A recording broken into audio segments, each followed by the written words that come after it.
अनु सुनेगी मीरा और आर्या की बातें। जी हाँ दोस्तों, सीरियल तुमसे तुम तक के आने वाले अपकमिंग एपिसोड में जब आर्यवर्धन के घर पर यशवर्धन और हर्षवर्धन को लेकर बहुत ही ज़्यादा रायता फैल जाएगा और सिद्धि माता भी आकर अनु पर बहुत ज़्यादा गुस्सा होंगी, तो आर्यवर्धन को ये बर्दाश्त नहीं होगा कि कोई भी अनु को नीचा दिखाए या फिर अनु को कुछ बोले।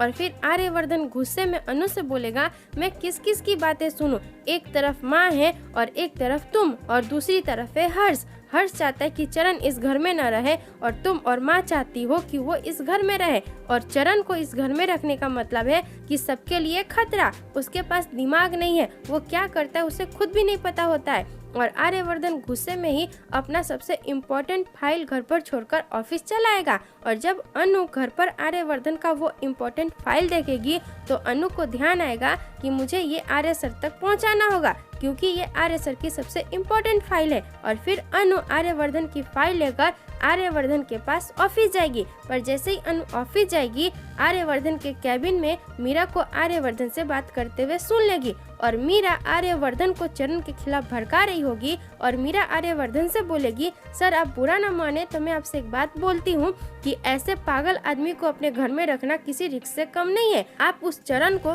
किसी अनाथ आश्रम में रख सकते हैं, वो घर में रहेगा तो आज सिर्फ गायत्री माँ को दिक्कत हुई है, कल को अनु को बाकी सबको भी दिक्कत हो सकती है। और आर्यवर्धन मीरा की बातों से सहमत होगा। आर्यवर्धन मीरा से बोलेगा, शायद तुम सही बोल रही हो, मुझे ऐसा ही करना चाहिए। और आर्यवर्धन की बातें सुनकर अनु को बहुत ज्यादा गुस्सा आएगा, ये सोचकर कि आर्यवर्धन मीरा की बात में हाँ बोल रहा है। और फिर अनु कैबिन में आएगी और मीरा अनु को देखकर वहाँ से चली जाएगी। और मीरा बहुत ज्यादा खुश होगी कि आर्यवर्धन ने मीरा की बात मानी तो सही।